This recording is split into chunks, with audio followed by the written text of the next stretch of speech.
This week, Jesus was welcomed to Jerusalem with a big celebration and palm branches and dancing and the whole 9 yards. And then just a few days later, they decided they wanted to kill him, so they did.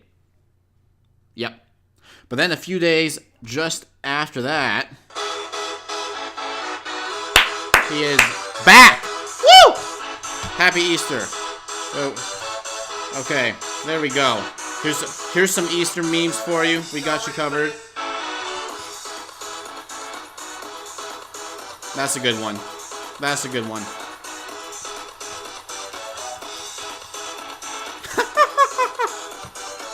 That might be my favorite. Close call. Close call.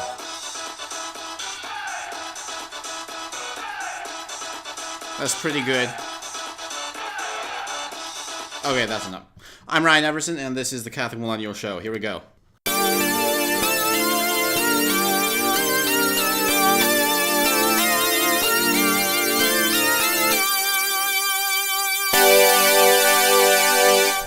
Alrighty, hope you all had a wonderful Holy Week and a happy Easter. So this actual past week in the world here in 2018, we had some stuff going on with Planned Parenthood and NARAL. And you're like, Ryan, there's always stuff going on with Planned Parenthood and NARAL every week. And I'm like, you know what? You're right, because there's some troubled people at Planned Parenthood and NARAL. So first, early in the week, Planned Parenthood said it's time for us to have a Disney princess who's had an abortion. I wish I was kidding. So Live Action responded by interviewing a former Disney World princess who actually has had an abortion while she was employed by Disney about why she thought PP's remarks were totally out of line and a terrible idea, and it's an interesting watch. I encourage you to check it out if you want to. It'll be in the show notes on YouTube if you would like to see it. Also this week, PP lied about a piece of abortion legislation. Shocker. So this month, Indiana passed a law requiring that all abortion providers must report abortion complications to the state, meaning that if an abortion procedure does not go as planned and if there's unexpected harm done to the mother, it has to be reported. If a person is harmed in a medical procedure, that's important information to have on file, regardless of what exactly that medical procedure is. And it would seem to be in the best interest of both the doctors and the patients, everyone involved, for that information to be accurate and available. However, people were still upset about this. So NARAL said, quote, "If doctors fail to report their patient's abortion history to the state, they risk being charged with a Class B misdemeanor." Which, I mean, that's true, but it's only if there's complications. It's a very,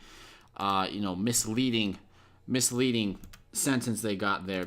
Misleading headline they've got there. PP said, quote, "This is a shameless government intrusion into patient-doctor relationships meant to push ideology over women's health. Abortions are safe procedures, period." Close quote.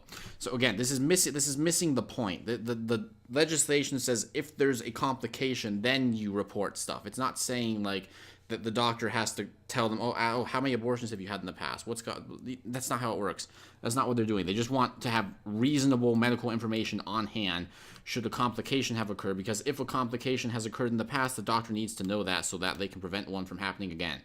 And that would seem to make sense because that helps protect the women. But they're in, a certain people. I don't want to throw this on everyone who's pro-choice, because that's not true, and that would be straw-manning their position. But there's a certain minority of them who are certainly in a constant state of hysteria and polarization, regardless of what's going on. So this is just the latest in that. In other news, Ireland officially set a date for their referendum that could change their abortion law. So if you didn't catch the show in the previous weeks, Ireland and Northern Ireland are the only Western nations where elective abortion is entirely illegal. Catholic Ireland, God bless them. But unfortunately, that could be changing soon. So Ireland has been receiving massive pressure from some of their own people and also from outside pressure. The United Nations Human Rights Committee has condemned Ireland's pro-life legislation as being, quote, "cruel, inhumane, and degrading," close quote. Let's just think about that. The UN Human Rights Committee has said pro-life legislation is cruel, inhumane, and degrading. Really? Really? Absolutely insane. But unfortunately not surprising. So the Irish people will vote on this on May 25th. May 25th is the day that is set, about 2 months from now. So we will be keeping tabs on that in the weeks to come. Moving back to legislation back here in the States, Louisiana is working past a bill that would ban abortion after 15 weeks. And the bill is being pushed by a number of pro-life Democrats, actually. The bill was first proposed in the Louisiana Senate by pro-life Democrat John Milkovich, and Louisiana's governor, pro-life Democrat John Bel Edwards, has said that he will sign the bill if Congress can put it on his desk. So that's really exciting. Unfortunately, you probably didn't know about these pro-life Democrats until watching the show right now because the media likes to hide them from you. But hey, that's what we're here for on the Catholic Millennial Show. So now you know and you're in the loop. We'll be keeping tabs on that legislation as things progress as well. Also, a couple weeks ago, we mentioned that the Kentucky House passed a bill banning all dismemberment abortions. Remember that? So now, just 2 weeks later, after the House passed it, the Senate has already passed the same bill. They passed it by a vote of 75-13. 75-13. No mercy rule in Kentucky. So this is going to get really interesting now because a ban on all dismemberment abortions would be at approximately 13 weeks. So that's 2 weeks earlier than the bill that just passed in Mississippi, but is getting challenged in the courts. So since the 15-week ban got challenged in the courts in Mississippi, there's good reason to think that this 13-week ban in Kentucky will also get challenged. And as we've mentioned on the show earlier, it will take a good amount of time, but one of these cases is bound to make it to the Supreme Court sooner or later. And the Supreme Court will then decide to what extent the states have a right to encroach upon Roe versus Wade.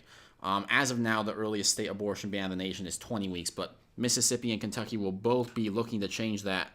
And they will change that if they win in the courts, and there are other states on the way as well. So be sure to keep tuning in. We'll be keeping tabs on that as well. Thanks for watching this episode of the Catholic Millennial Show. If you'd like to make a difference defending your Catholic faith and supporting our operation costs, you can become a sponsor on Patreon for as little as $1 a month by clicking the Patreon link attached to this video. We're a quickly growing but young media outlet still, just a few months old, so every single dollar really does help out a lot, and I'd be very, very thankful for your support. Thanks a lot for watching, and we'll see you back here on the show next week. Happy Easter and God bless.